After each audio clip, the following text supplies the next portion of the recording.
আমাদের সমাজে অনেক মানুষকে দেখা যায় যারা শখ করে হাতের আঙ্গুলের নখ বেশ বড় করে লম্বা লম্বা করে রাখেন। অনেকে জানতে চেয়েছেন যারা হাত পায়ের নখ লম্বা করে রাখেন, বড় করে রাখেন, তাদের সালাত বা নামাজ বিশুদ্ধ হবে কি না। এ প্রসঙ্গে সর্বপ্রথম যে কথাটি বলতে চাই তা হলো রাসূল করিম সাল্লাল্লাহু আলাইহি ওয়াসাল্লামের হাদিস থেকে আমরা জানতে পারি যে সুনানুল ফিতরা বা মানুষের অভ্যাসগত সুন্নাহ তথা আল্লাহ রাব্বুল আলামিনের পক্ষ থেকে সমস্ত নবী রাসূলদের প্রতি প্রেরিত কমন নির্দেশ এবং সুন্নাহসমূহের মধ্যে থেকে একটি হলো হাত পায়ের নখ ছোট করে রাখা। এজন্য সাধারণ অবস্থায় কোনো মুসলিমের জন্য হাত পায়ের নখ এগুলোকে লম্বা করে রাখা জায়েজ নয়, মাকরুহ।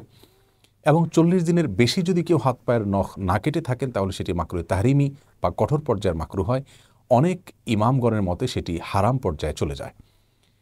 এ বিষয়ে সবচেয়ে স্পষ্ট প্রমাণ হলো সুনান আবু দাউদ এবং মুসনাদ আহমদে বর্ণিত হাদিস, যেটি সহিহ মুসলিমে বর্ণিত হয়েছে ভিন্ন ভাষায়। একজন সাহাবী বর্ণনা করেছেন যে রাসূল করিম সাল্লাল্লাহু আলাইহি সাল্লাম তাদের জন্য হাত পায়ের নখ এবং মোচ ছোট করা এবং নাভি এবং বগলের নিচের পশম চাঁচার ব্যাপারে সর্বোচ্চ সময়সীমা নির্ধারণ করেছেন 40 দিনকে। অর্থাৎ 40 দিনের পরে যেন এগুলো না থাকে বরং অবশ্যই 40 দিনের মধ্যে যেন এগুলো কাটা হয়।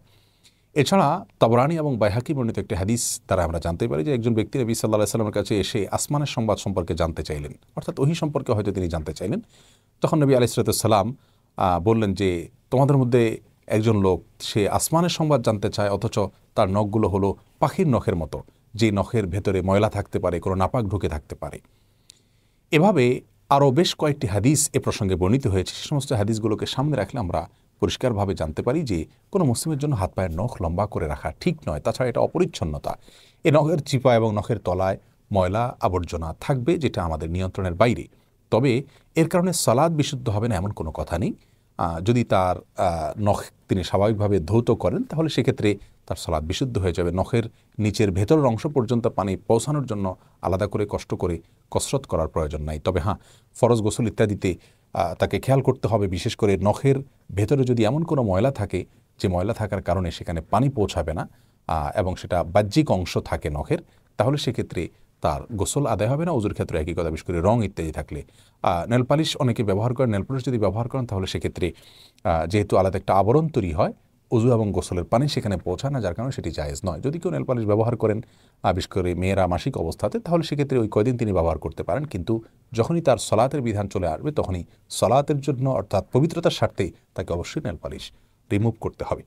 বিশ্ববিখ্যাত ফতোয়ার গ্রন্থ রদ্দুল মুখতার ইমাম ইবনে আবিদিন শামী রাহিমাহুল্লাহ উল্লেখ করেছেন যে উত্তম হলো একজন মুসলিমের জন্য হাত পায়ের নখ এবং মোচ এগুলো ছোট করা এবং নাভি এবং বগলের নিচের পশম ইত্যাদি ছোট করা সপ্তাহে কমপক্ষে একবার।